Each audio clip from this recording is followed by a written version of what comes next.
Hello and welcome to a new episode of You Died. I put a little bit extra into that, right? I think that worked. It seems a bit weird that you're so far away. Yeah, so unfortunately, if you guys can't see us, if you're listening to us, we now are on YouTube, so you can actually watch the podcast instead of just listening to it. Yeah, it's nice because that's clearly what was missing. People really needed to see our faces. People really needed to see our faces. They really needed to know what Shea looked like. Yeah, because it's very incongruent. Why is that? I mean... Go on. Step into this racial minefield. No, I'm not picking on your race, just picking on how you talk. Say something. How does he talk? Authentically. say as they say. Well, I mean, we know now at least that Shea Driscoll is not a villain from Red Dead Redemption. Mm-hmm. Oh my god, another Red Dead Redemption. I'm never going to stop bringing that game up just because it annoys you every time. Anyway, and yet I'm the biggest fan. But anyway. What? I thought I was the biggest fan. Yes, you are the biggest nerd though. That doesn't make you the biggest fan. Anyway, Shea's been very quiet, so why don't we ask Shea what he's been playing this week? Yeah, I've been gathering my opinions. Unleash them, Shea. I have a lot of opinions. Sekiro. Sekiro is a video game that I've been playing. No, so it's the latest game by the guys from Dark Souls, the guys who made Dark Souls. You really, really like Dark Souls. Yeah, I do. They last really, really long, and they're very satisfying adventures. What lasts really long? Like the games. Oh, all of them? Yeah, it's like 60 hours. Ooh, I like that. That's a lot of hours. Just like Red Dead. It was a long game. Do you play any Dark Souls? No, I'm scared. I can't be bothered, to be honest. Why? I just... Oh, because you can't play a game for more than like 2 days? I gotta keep switching it up. I can't just focus on... You can play 2 games and alternate then. What? Like what do you alternate between when you play Sekiro? It was a bit of Yoshi. So, you know, it was one game that was intense, absolutely intense, right? Because you know how Sekiro is. If you don't meet what it asks of you, then it just lets you die, right? It's the kind of game that holds you off a cliff, and if you can't pull yourself up with your arm strength, then you just fall. It's not going to help you. So that's Yoshi. What's Sekiro like? No, so Sekiro is really good. It might have the best 3D action battle system I've ever played. The point of it is to not just to attack your enemies and stuff, but to parry them wherever you can. So you really have to watch what the enemies are doing and how they swing and what type of attacks they're doing, and do the appropriate thing in return. So by the end of the game, you're juggling like 6 or 7 different inputs, things that you can do and things that can happen to you at the same time. And it just... Okay, so I spent 2.5 hours on fighting the final boss in runs that sometimes... How many times was that? Like 2.5 hours means what? So some of my attempts were like 5 seconds. So 2.5 hours. But by the end, by the last time, like his second form, right, he couldn't touch me. Like I was God or Buddha in this part of the world, whichever you want. Right? Like he could not touch me at all because I had learned every single thing he could do and I could react. Amazing. Yeah, I know. I'm so like... Like a very slow AI. Yeah, I learned slowly, but you can't beat me. But so I've been... But you can't beat me. You can't beat me. No, except there was a boss I skipped because he was too hard. Wait, what? Can you skip bosses? How? You just like ran past him. Then some I do that ones. sometimes in some games. Just nope.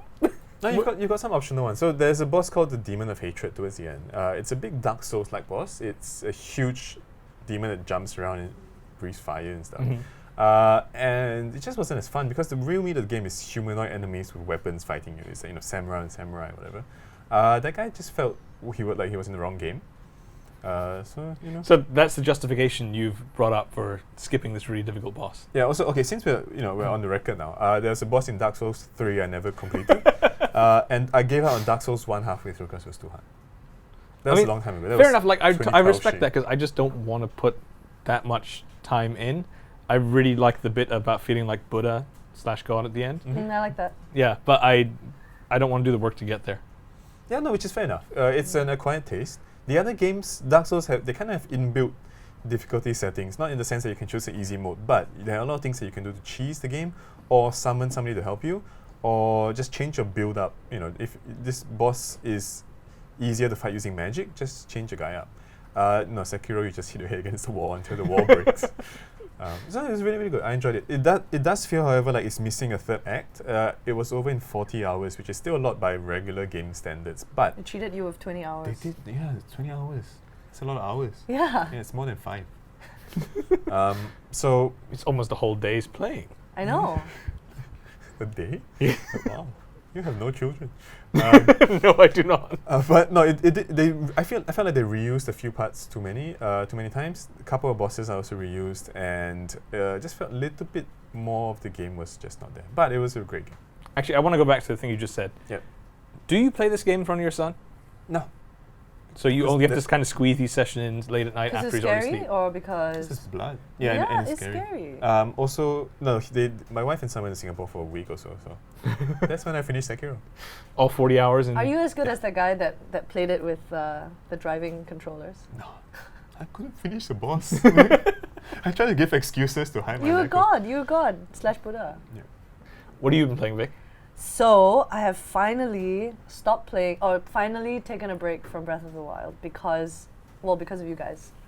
If you guys didn't exist, I would be still playing Breath of the Wild. Speaking of being God, my aim is to finish all the shrines and be extremely, extremely fully maxed out on stats, and then just like storm the castle and be God, because I have like 20 hearts. You got all and the like, stats. Yeah, get Yeah. all the things. But anyway, whatever. I'll get there. But I How many shrines do you have now? How many shrines are there in total? Like 180? 120. 20. Oh, 120? Mm-hmm. I think I have 100 then. There are a couple that I was like, oh, this is hard. I don't want to do it. Like, Is it the ones with the You motion can controls? rotate the no, controller. I'm fine with that. I'm fine with that one. Really, you're those. like the only one, man. Like I Well, I hated quite like those. those. I quite like those. And there's one where you can cheat. Oh, by flipping it over? Yeah, flip it over and you just like flick it. You see that? Anyway, no. There's one that, you kind of have to glide down to an island, and then you just have no gear on you Oh. anymore all of a sudden. Mhm. Yeah, that sucked. What's that? Eventide Island. Yeah. I was like, oh. And then when I read the You know you can walkthrough- cheat, right? How? I thought cheating was Googling it. No, if When you I take Googled it, I was like, oh, Ju- there's a lot of work. just to be clear, I didn't do this. I did finish it legitimately, but I had all like the powers. So once you do the finger snap and bring lightning down, it's great. But that really does make it much easier. But if you Okay, then I take need a to raft, then I need to go and get that Yeah. last guy. That was my last guy. yeah, get that one. But if you take a raft over and then you drop all your weapons on the raft just before the raft reaches the island, the weapons will be on the raft. Oh. Pick them up again, and you have your gear. But also, it's not that hard though. like legit, it's not that difficult. Fine, okay. It's Dark not. Souls it's over no. here. It's no Sekiro, all right. But it was quite stressful. I thought it was a nice change of pace from the rest of the game. Anyway, but what I have actually been doing this Because the week- rest of the game was so easy that it was nice to have something slightly more difficult. That was just Anyway, different. it's just stressful. I just don't like stress. Anyway, so I've decided to switch to something that is my idea of not stressful and like total release is Dynasty Warriors. Ah. I love that franchise. And given that I started Dynasty Warriors, like I started playing it at Dynasty Warriors 6, which was like one of the most hated, you can only go up, right?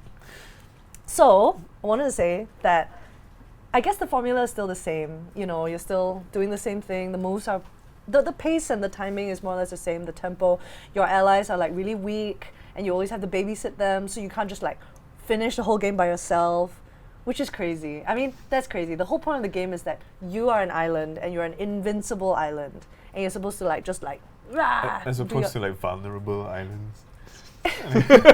Then you're going around now killing. as opposed to like you're running and then somebody behind you is like, wait, I'm dying, and you're like, what? Come on. And then you have to go back and save him, run forward, and then he's dying again. I mean, that sucks. I mean, escort missions in any game suck, right? I mean, you're always escorting the emperor. When will you be emperor? Right. Wow, that's deep. That was deep. Sounded like- That's the whole point. Okay, anyway, some things I've noticed in this update is, number one, I really like that they now pronounce the Chinese names correctly. I was gonna ask. No more Cao Cao. Yes. No more Cao Cao. Because that was legendary. The like That was 2004 was- Dynasty Warriors 2 and 3. But at this point, you might as well. It's been 15 Must have years. Just leaned keep in, it, right? right? Like, yeah. I assume neither of you have bothered to play Dynasty Warriors 8. Dude, I think I played the first Dynasty Warriors, and then I played Hyrule Warriors like last year. Okay. So there's been a bit of a gap in my Dynasty Warrior-ing. Fine. Well, Dynasty Warriors 8 starts with like much more of a story mission, which is kind of nice. They also have an open world-ish. Actually, no, it's not open world. Dynasty Warriors 9 is open world, which is crap. That so was the forget one that. that was penned. For Yes, being very, op- very So penned. you're playing the good one. I'm playing the good one. Oh. I'm playing the good one just before it got really bad. But there is a city building section which I'm gonna get into. This is gonna fulfill all of my Sims fantasies. Again, But like memories. I mean, It's weird to have a city building section in a game that's all about just like straight up annihilating hordes of people, right? well, I mean, if I could build a city and then just murder everybody in it. Oh, without context, that's incredibly creepy. I know we should use it as a promo clip. There's a few things in there about that I personally don't super like. Like, you have to like keep grinding to like level up and then like, you know, collect new weapons and all that. I mean, I got this game so that I didn't have to grind. So that you don't have to earn invincibility, right? The idea is that you burst onto the scene and you are Lupu, which you can play in this which is great. You can actually play Lupu, which is like the scary guy on the horse. Oh, you pronounce it right. That's so wrong. Excuse me. Please follow goldthread2.com and at goldthread2 everywhere. Okay, that wasn't. That was Just really wanna say random. segue at all, Yeah. yeah. No, I was just trying to explain like the authenticity. Then, okay, if The you're so Chinese- authentic, why do you say dynasty? What? Oh. Isn't it dynasty? No. But that's how I say it, and I'm Singaporean, so I'm right. She's Singaporean. Yeah. Wait. Never mind. But you're atas. You guys refuse to talk about Dynasty Warriors, and that's fine. But I just want to say that you should play it. How did you like Hyrule Warriors? I thought it was alright, actually. I thought it was quite fun. Just I thought it was. alright. Yeah, I'm not super into it, but I think it's really good for what it is, which is like this nice, just kind of. It's that alternate game you're talking about, right? You have your like serious game with Sekiro, and then you have your kind of, I just want to screw around, blow off some steam, have some fun, and Yeah. it works great as that, especially because That's my point. So why do you have to earn points to blow off extra steam? I want to blow off all the steam, right? That's my main criticism. Fair enough. I think one of the problems I have with Hyrule Warriors is it's so full of fan service, but some of the fan service is also locked behind like you gotta achieve X rank in this You know mission, why? It's and I'm Asian like, games, right? Asian games always make you earn it, right? Don't you think? Like Asian games just can't like just give it to you. oh yeah, like you know, Right? you got an A on that stage. A is not good enough. You need an S rank. Yeah, Yeah. yeah, You can't be happy, you need to work for it. yeah. You can't just like do a bunch of muso things. You have to like do the muso and jump and then do the horse and then like it's like come on. Yeah, no, I remember it had incredibly convoluted ways to get your level 4 weapon. Like, destroy one crate in the bottom right-hand corner of the map when the timer ends with a 9 or something. Oh like that. yeah, Yeah, yeah. that's fun. Mm. Hyrule Warriors was fun. I'm gonna go back to Breath of the Wild soon. But yeah, Which is good because it's amazing. it's amazing. It's amazing, and I would have just like not tried to play something else. But actually, we're gonna talk about that at the end of this podcast. I think. Oh, that was a suspense for something I don't know what's coming. But We're talking about the mechanics, right? Of like playing, of subscription games, oh yeah, we have some subscription. which I need to get back. Well, on. speaking Anyway. of which, so I was playing a bit of Burnout Paradise Remastered. I see you've also been playing dumb games. Yeah, I don't know. I wish I was playing something bigger and deeper, but it's between not having like after Red Dead, I've been kind of epic gamed out. There isn't really like anything else that I can kind of know. step up to What fill am I the doing? void. Like after Red Dead, I went to Breath of the Wild.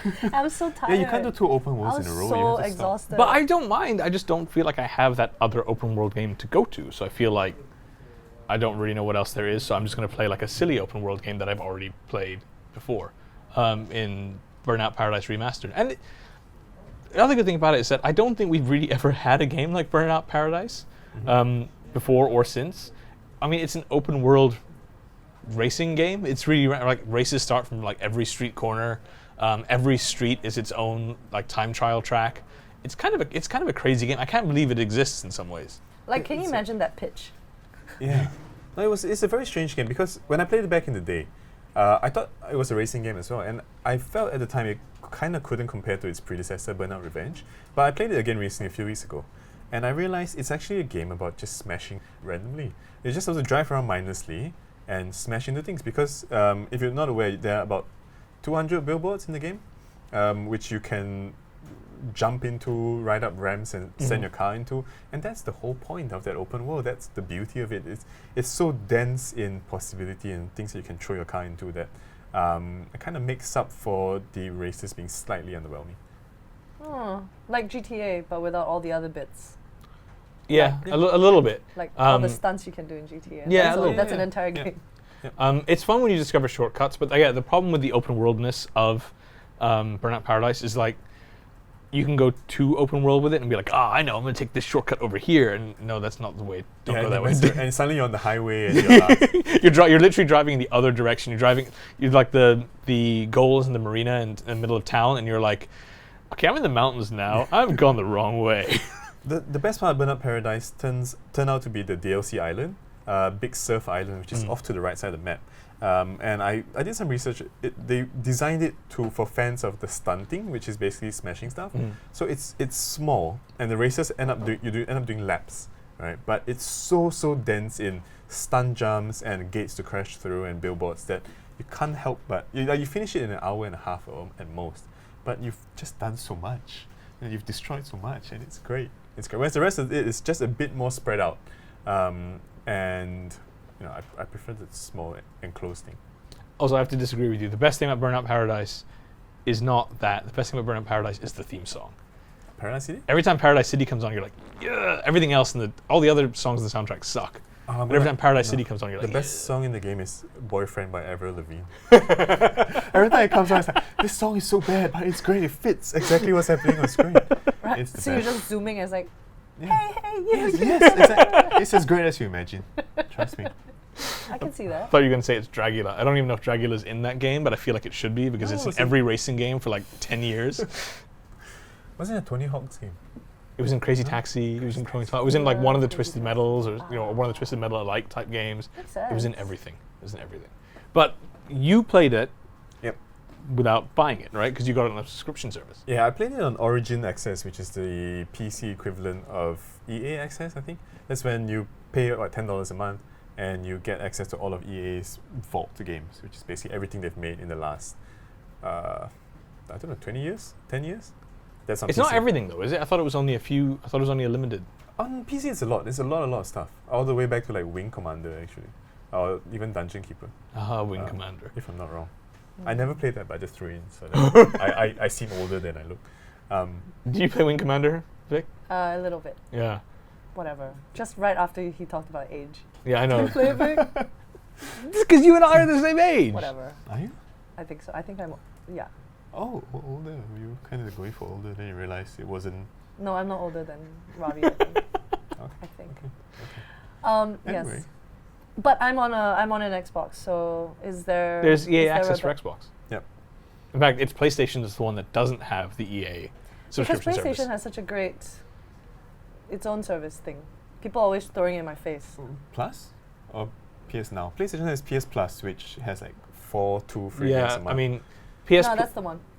People are always throwing that in my face. Right? Well, it's kind of different. So that's why Xbox is differentiating itself now. Which brings me to Xbox Game Pass, which is basically the biggest subscription service in terms of prominence at the moment. Basically, Xbox and Microsoft are giving you, I don't know how many games a month. It's but over 100. Yeah, and they're adding stuff, and it's not just that every first-party game comes out on it, but they've Like also at got launch. a bunch of Oh. They've also got a bunch of third-party stuff and reasonably high-profile things as well. It's not minor titles. So I've been playing Crackdown 3 on PC using Game Pass, and it's just these subscriptions have changed the way I choose the game to play, because I may not buy Crackdown 3, and I'm playing Gears of War 4 now, which I wouldn't have played otherwise if I were forced to spend like 60 USD on it. But the fact that it's there and scratches a very specific itch, I want to explode stuff. I play Crackdown. I want to jump around. I play Crackdown. I want to do this gritty campaign where I shoot things. I play Gears 4, and they're there. And it's just a really interesting way of looking at things. Maybe that's the reason. I mean, like for me, I always pick games very carefully because I need to make sure that I spend my money wisely. I hate they're worthy. Right, they're worthy, and then you really play the hell out of it just so that you've really explored the whole thing or whatever, right? And if it were on subscription, then I could I don't know, it feels weird to stop halfway. I generally try to 100% all my games as well. But that's, I think, the weird thing with Xbox Game Pass, which, I'm not a big Xbox gamer. I don't really touch my Xbox One X that much at all. But I subscribe to Game Pass because it just makes so much sense. I think it's like 10 US a month, I think. Or like 99 a year. Yeah. So just say it's 10 a month, 120 a year. That's $60. That's two big like AAA games, right? But all of Microsoft's first-party games come on here for free. Just 2 of them alone, and you're already paid for the subscription for the year, and you get all the other stuff. And it's the same with you. So I played Crackdown 3. I never would have bought Crackdown 3. But do you get it only for that month that it's on? As long as No. you subscribe. Oh, you get it for as long? Yeah. Okay. I don't think they're taking off the first-party titles from the service. Okay. They take off some third-party ones disappear, but it's kind of like the rate of attrition inside Netflix. Okay. Like this is leaving this month and something else is coming on. Something else is taking its place, so it's okay. But the first-party stuff will probably always be there. Is it And global? Like, Yes. are the title like? Is it? It's not like region specific, No, right? no, like no, no. Netflix. I mean, That there's. really bothers I think me. I'm sure there's some Not region-specificness to hugely it, though. but it doesn't seem to be enough that it's a Okay. problem. Okay. But yeah, I really enjoyed just being able to, like, again, Crackdown I'd never have touched. I never would have paid $60 for Crackdown. I never would have bothered to buy it. But now that it's there, and it's there on day one, why not? Why not give it a shot? Why not, like, try it out? It's a bit like a genre piece. Like I hear, because I'm not a fan of horror, but if you see like a dystopian apocalyptic thing on Netflix, like a movie, you might, okay, I'm in the mood for that. I'm going to watch that. And all it costs you is 2 hours of your life. Right. Right, and which you might regret on your deathbed, but at this point, why not? So it's kind of like that. So I see Game Pass, I see Crackdown 3. I really like Crackdown 1, 10 years ago, 12 years ago? And I figured, okay. Whenever Halo 3 came out. Yeah, a long time ago. And I figured, okay, it's there, I might as well give it a shot. It got kind of panned by critics, but I thought, hey, it's free. I really, really enjoy Crackdown 3. Like, it's one of my best games of the year so far. It might be the best 3D platformer that comes out this year. Really? Who knows? Yeah. I mean, it might be the only 3D platformer that comes out this And year. so the technicality, right? I wasn't going to mention that part. No, but so that just shows the value of the subscription. It's the same on the Switch where... Switch Online, you Yeah, had, Switch what were you playing, Online. Lolo's? Yeah, I was playing Adventures of Lolo, which came out before I was born. Just saying. But it's a game I would never have paid like $5 for on Virtual Console or whatever because I never even heard of it. But it looked decent. It's a little block pushing puzzle game. And I spent 6 hours mainlining that stuff. Yeah. So Oh boy, this is gonna change everything, for me at least. I mean, it should do. And then when you look at things like we talked about last time with, not last time, a couple episodes ago with some of the online subscription stuff, like with xCloud or Stadia, assuming that our connections all get to that point, I mean, you could literally be sitting at your desk at lunchtime being like, give Crackdown 3 a shot, why not, right? You can do it anywhere, anytime, which changes everything if you have access to all that. The same way Netflix changed everything for video, right? yeah. Right, and you don't have to regret that $20 that you spent on a movie that you didn't like. Yep. Right. Yeah, I mean, the other night, like, my wife and I were like, oh, what's on? Let's see. Oh, what's this Riverdale stuff? Within 5 minutes, I'm like, nope, out, nope, Right. nope. And you can do that. Whereas if you bought the DVD set, you'd be like, Yeah. All right, let's try, Kinda push locked in. through, watch it. I have to do this somehow. Yep. Um, So no, the next interesting thing is on PC it's kind of limited at the moment. So you have your Origin Access, of course. You have Xbox Game Pass, which lets you play the Microsoft stuff. It's not the other stuff on PC as well. But it feels like there is a premium market leader missing there. Where like the third-party titles or something, or maybe something to do with Steam. I don't know. It feels like there's a space there for someone to come into and own and earn money from that. And I hope to see it because I want that stuff. I mean, my worry is it turns out to be a little bit like what TV is becoming now, where everyone's kind of siloing off their own under their own services, like EA have already done with Origin/EA Access. I worry that publishers are just going to grab their own stuff for themselves, and there isn't going to be that one kind of global one. I mean, maybe I'm worrying Right. too And then much you about end up that. having to subscribe to every service, right? Then Exactly. you're kind of back at square one. Exactly. And I mean, I don't really count Switch Online as one of those because I feel like that's an online service with games attached to it, like PS Plus. But right now I have Game Pass. Right now you have Game Pass and Origin Access.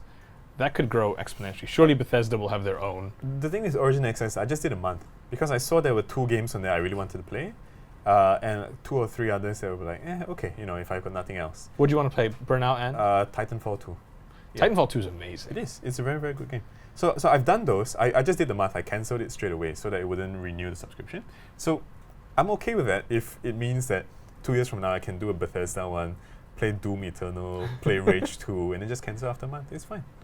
I'm cool with that. Netflix is the one I pay for every month, right? I subscribe to HBO Now when Game of Thrones is on. So where's the Netflix equivalent for this? Is it Xbox Game Pass? Maybe, but it's valuable on Xbox but not on PC at the moment. If there's a Netflix for PC, I'm there. I mean, that might also change again when xCloud Yeah. becomes a thing, because then all of those games are accessible anywhere in theory, whether you're using a PC or anything else. That's true. But yeah, it's interesting how it's just changed the mechanic. And like I said, I'm not even an Xbox gamer, and I subscribe to Game Pass because it's just such a good idea and it's just so valuable. It just makes sense. You're not an Xbox gamer, but you have like 3, right? I have two, but I don't use the original Xbox. Do you use any of them? I use the One X to watch 4K Blu-rays. But then you use the Xbox controller to pause. It's really weird. It's really annoying. No, so my Universal Remote does it. Oh, fancy. But yeah, it's really annoying. The So the user has to wake the controller up, right? Because he's watching a movie, then the thing sleeps, and you have to like. Yes, it's the worst. yeah, but again, my Universal Remote does it. It's fine. It's not like normal people. I mean, that's how you solve these problems. Why are you subscribed again? Because it's just such good value. It's like I cheap. said. It's cheap. It's, Like it's not cheap if you're not using it. I mean, I played Crackdown. That's a $60 game right there, right? I didn't like Crackdown, mind you. I didn't. I just like gonna you. say- You and I I was just completely gonna say, disagree on did Crackdown. what did you not like about Crackdown?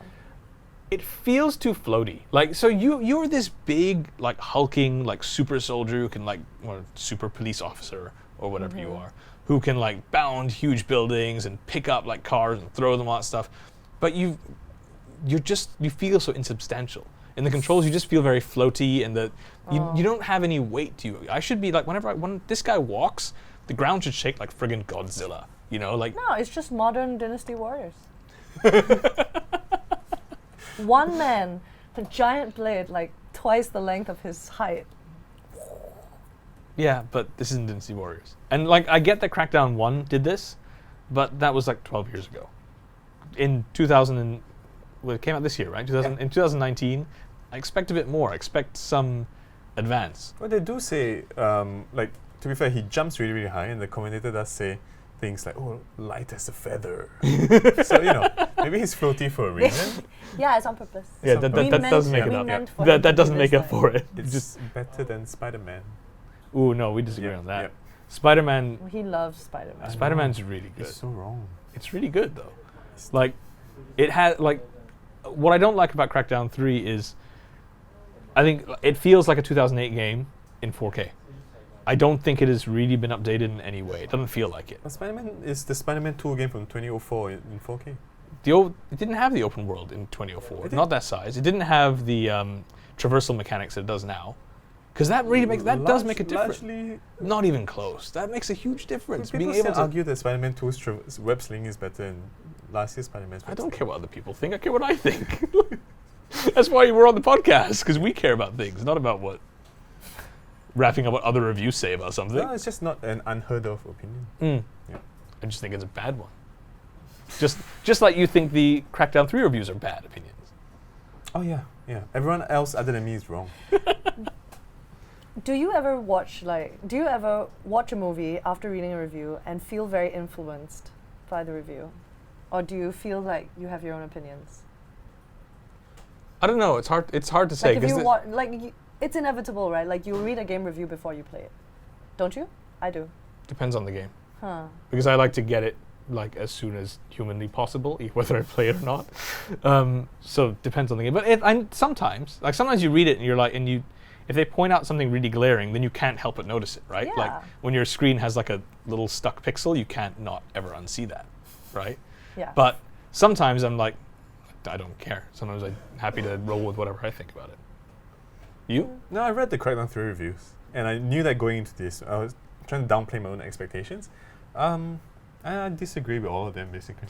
So I feel like I must be very weak-minded because in general, I'm like, if I play a game that has had good reviews, when I encounter a thing I don't like, I'm like, it's a good game. It's a good game. People say it was good. And the same for a bad game. Like if I play a bad game and I enjoy it, I'm like, what does it say about me? I'm really trashy. My taste must be terrible. I'm so basic, right? But like- you enjoy Dynasty Wars, even though like the reviews are No, not the great. reviews were very good. For all of them? No. Well, I mean- now he's saying Dynasty. I know I switched halfway, but I don't want to take sides.